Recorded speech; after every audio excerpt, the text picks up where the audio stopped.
Alright, so what we're working on is a transfer case out of a 67 to 72 Chevy 4-wheel drive. It's an NP205, and what I'm reading online is there's several people that are having problems with their transfer cases filling up with transmission fluid from the transmission. And I've looked and haven't seen any videos on it, so I'm going to make a quick video. This is the adapter plate right here, the transfer case here. They bolt together. There are two seals inside of this adapter plate, an inner and an outer seal, and an O-ring on the shaft. By the way, this is an adapter plate going from the transfer case to a 350 turbo transmission. But the seals are basically the same in all the adapter plates. So I've done some of the work. I've removed all the bolts around the flange here. There's 8 bolts. You get all those out. I'm just going to pull this last bolt out. And this adapter plate just basically slides right off very easily. Like I said, I've already cleaned all the gasket material off, done some of the work there. But this O-ring right here, it's a $3 part, and most people don't change this O-ring. They change the seals inside the adapter plate. There's a seal here and another seal. We're going to get to those in a minute. But this O-ring, people don't change. And the transmission fluid's going to go right through the adapter plate, and it's going to work its way up these splines, and it's going to go right inside the transfer case. So make sure you replace this O-ring, and we're going to do that here in a few minutes in the video. So I'm going to take this out and put it on the bench so we can work on it, the adapter plate.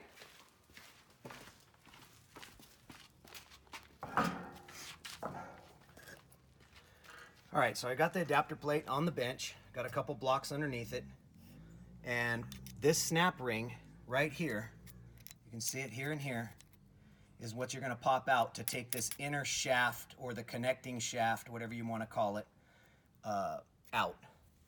So basically, if you just put a small screwdriver, this is not a typical snap ring with holes in it, you just put a small screwdriver in here and wedge this out. Actually, I'm going to use the bigger screwdriver. Wedge this out and put a small screwdriver behind it, and you can just pull this right up. Now, obviously, you don't want to bend it, but once it's up this far, you can just grab it with your hands, and that snap ring, just work it around, and it pops right out. Set it aside. So now you can just stand up your adapter plate. The side that you took the snap ring out of is the way that the bearings and the shaft are going to come out. There's no loose bearings, it's all one piece. So basically you can push from the opposite side that the snap ring came out, and sometimes they're a little hard to get out. You might have to tap it with a hammer, but that piece will basically just come right out. And it's an entire unit, solid. There's your bearings. This is your connecting shaft, your inner shaft, whatever you may want to call it. Just set that aside for now. So now I'm going to go back to the adapter plate. This is one of the seals right here that needs to come out. Normally your seals, when you install a seal, this flat part is facing out. Well, this is just the opposite. The transmission comes into this shaft, so you want to keep the fluid from going into the adapter plate. So this seal will, this is the new seal, this seal will actually go in this way. And the same thing on the other side. They're both the exact same seals, same part numbers. This is the side that had the snap ring on it. The other seal is down inside a little bit, and it's the same way. It's in backwards. It goes in this way. This keeps the fluid from coming out of the transfer case into the adapter plate and into the transmission. So keep that in mind, that both seals typically go in this way. They're both going to go in with the cupped side facing out. So what I'm going to do now is I'm going to place this on the bench, and I haven't taken these seals out, so it's going to take a little bit of work. But I've got a screwdriver, and I'm basically going to go to the farthest shaft first, make sure my blocks are out of the way, and I'm just going to start tapping this seal, and hopefully it pops right out. Work your way around in a circle.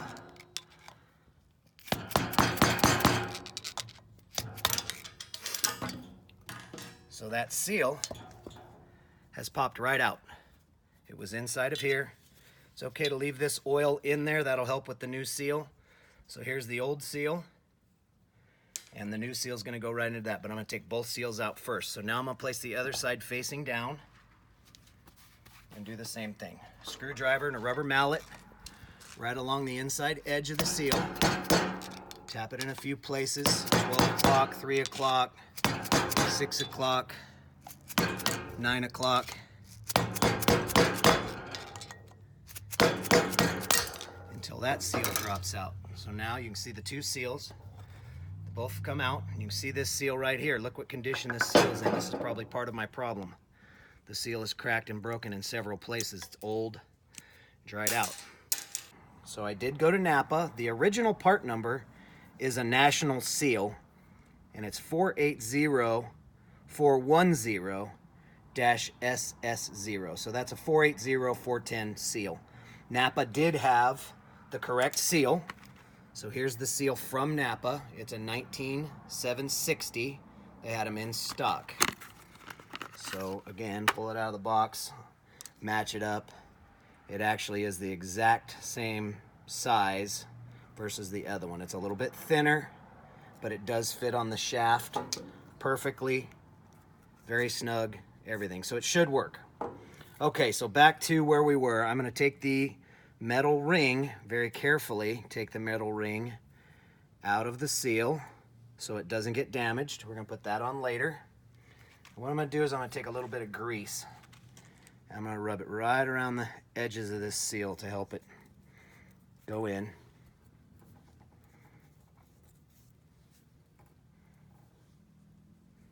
Put some grease all the way around. Put a little thin coat of grease. It's not going to hurt anything. And remember, when the seal goes in, it's going to go in opposite of the way they normally go in. The cupped side is going to go up versus the flat side. So cupped side up. Okay, so what I've got here is this is a 2 3/8 corner post, and it's the thin metal. And what I did is I just wrapped it. I overhung the electrical tape just a little bit, and I wrapped the whole edge of this till it fit nice and snug, and then I just cut the insides. And it actually fits perfectly right over that seal. So right when you get it in there, you can just tap it until the seal is all the way flush. And this one I've actually tapped all the way in already.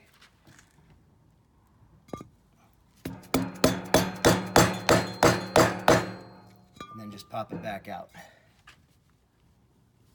And then remember to put your metal ring back on. This one's a little trickier because it's harder to get to.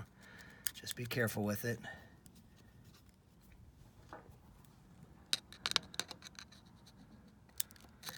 Get it started. Just kind of work it all the way around.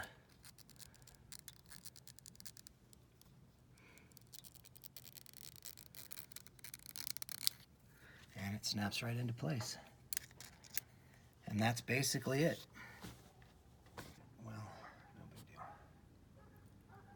Okay, so I've put the second seal in and bottomed it out. The gap on the inside, this is where we pulled the snap ring. The snap ring actually fits right here after we put the bearings back in.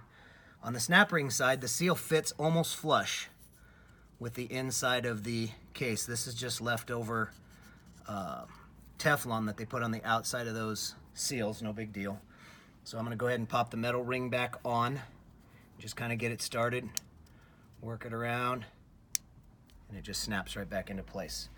So this is the side where the bearing actually came out of. Here's the other side that actually faces the transmission. This flat plate goes against there, and you can see there is a little bit more of a gap on this side than there was, but it's even all the way around. Okay, so now what we're gonna do, back to this side.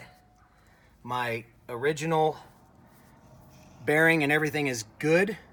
I've got oil on the shaft itself. And this shaft, be careful, get it started in that seal.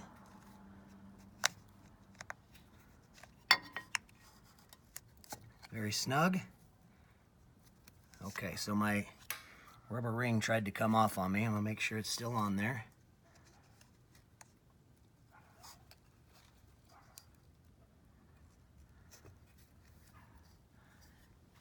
And the ring is definitely trying to come off.